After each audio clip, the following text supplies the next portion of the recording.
writers and wordsmiths. I am Catherine Fogelman White, and today we are going to talk about improving your writing style. So let's go ahead and dive right in. All right, here we go. So improving your writing style, a question I get a lot from young writers and aspiring authors is, how can I write better? How can I make my writing better? Yeah, so let's talk about improving your writing style. All right, so a little about me. I'm the author of the fantasy series Tales of the Woveland and co-author of the Heroes of Ravenford series. I'm also a writing coach, wife, mom, dog trainer, and occasional D&D dungeon master. All right, so first things first, improving your writing style. It is a noble quest that will turn you from a mere scribbler into a wordsmith worthy of epic tales and dragon-slaying adventures. So I will bestow upon you the secrets. Let's get right into this. Spicing up your vocabulary is the #1 thing. Imagine words are the seasoning in the stew of your writing. So if you keep using the same bland words over and over, you're going to taste like soggy bread. So expand your horizons. Find synonyms. Yes, you might have to use a thesaurus. It's not a dinosaur. It's a book. So find synonyms that make your prose dance. Instead of angry, used enraged or furious or irate. Instead of happy, use blissful or glee or delight. A rich vocabulary can turn a mundane story into a dragon-slaying epic. Make it a daily ritual to adopt a new word into your writing. And whenever you're writing, don't settle for the first word that waltzes into your mind. Take a spin with the thesaurus. Open it up or type into Google, synonyms for said. Said is an overused word. Synonyms for was, So watch out for those words that you use a lot of over and over and over again, and take a spin with this thesaurus and learn some different words that you can use in place of that. So next, show, don't tell. This is a hard one to master. You will master it the more you write. So more time you spend writing, the more you're going to master this one. All right. So showing transforms your writing from a mere tale into a living, breathing experience for your reader. It pulls the reader into the heart of your story, making them active participants rather than passive observers. It's the difference between watching a movie and being the main character in it.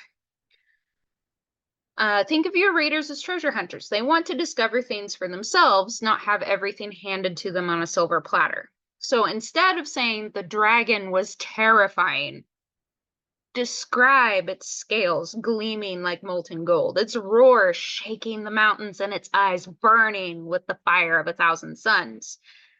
Let your readers feel the dragon's hot breath on their necks and feel the terror of being in its presence. All right, next, vary your sentence length. Writing is much like music. It's all about rhythm. You have short sentences, medium sentences, long sentences. Medium sentences are going to be making up the bulk of your writing. But you need to mix it up. Everything can't be medium sentences or long paragraphs of unbroken text. So, short sentences are like staccato notes or a drum beat. They grab attention. They pack a punch. Long sentences are like a dragon's slow, majestic wing beats. They create anticipation. They are the gentle hum of a cello, providing that depth and nuance. So you have short bursts of action followed by a leisurely stroll through details. Mix them up. By mixing them up, you'll keep your readers engaged. It's like watching a dragon trying to catch a pesky knight. There's long, breathless moments where you're holding your breath, and then there's quick, short moments of, oh, snap. All right. Inject humor. I talk about this a lot. My books tend to be very serious. The Tales of the Woveland series is more of a serious book. You don't have to write humor. You don't have to make everything funny. But humor is the ultimate bonding agent. Readers love a good laugh. And when they chuckle with your character, it's like they are forging an inside joke with them. Life itself is a comedy. At least that's the best way to survive life. You know, none of us get out of this alive. You might as well laugh or you're going to cry. Your writing should mirror that. Injecting humor makes your characters feel real and relatable to your reader. So share a funny anecdote, use witty metaphors, or create quirky characters. Quirky characters, people either love them or hate them, and they can be adorkable. So that's what you kind of have to watch out for. But there's a lot of people out there who love quirky characters, and they are easy to use to bring humor into the story. So, and then also decide, what is your humor style? Are you the witty observer, the master of puns? Or are you just more into the absurdity of life? So identify your comedic style and then really let it shine through. Even in the darkest of tales, a well-placed joke or a wink and a nod can be a beacon of light. Edit. Edit, edit, edit. Read your work aloud. Use spell check. And have a trusted friend or knight in shining armor review your work. The more you polish, the shinier your writing will become. So I have a theme that whenever you are writing, get your rough draft done first. Don't distract yourself with the editing. Once your rough draft is done, then go in and play in the editing field. And the more time you spend editing, the more time you spend writing, the better your writing is going to become. Embrace dialogue. I see a lot of young writers, they either are all about the dialogue and then you never know what's happening around the characters, or they have next to no dialogue and they're just telling the reader everything that's going on. I love dialogue. A conversation between characters can tell your reader a lot about who they are, what's going on in the story, about the journey that they are taking. Make your dialogue snappy, revealing, and true to your characters' personalities. Give them distinctive voices. Watch your story come alive. So not every single character is going to talk the same way. You also want to be careful that you don't make it hard for the reader to read them. So I've seen a lot of mistakes where people try to give a main character a really thick accent and they try to type it out. That's hard. Don't do that. Don't do that. But maybe they say things a certain way. They have certain maybe my main character in Tales of the Woveland, he keeps all of his conversation very short and to the point. He keeps his sentences very succinct, and he does more thinking than he does speaking.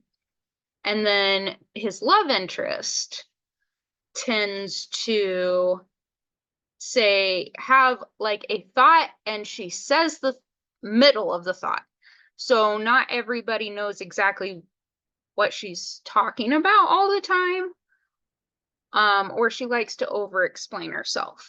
So she puts in a lot of passion and emotion into her speaking whenever she's talking with other characters, whereas he keeps it down to the bare facts and acts like that every word he says can be and will be used against him.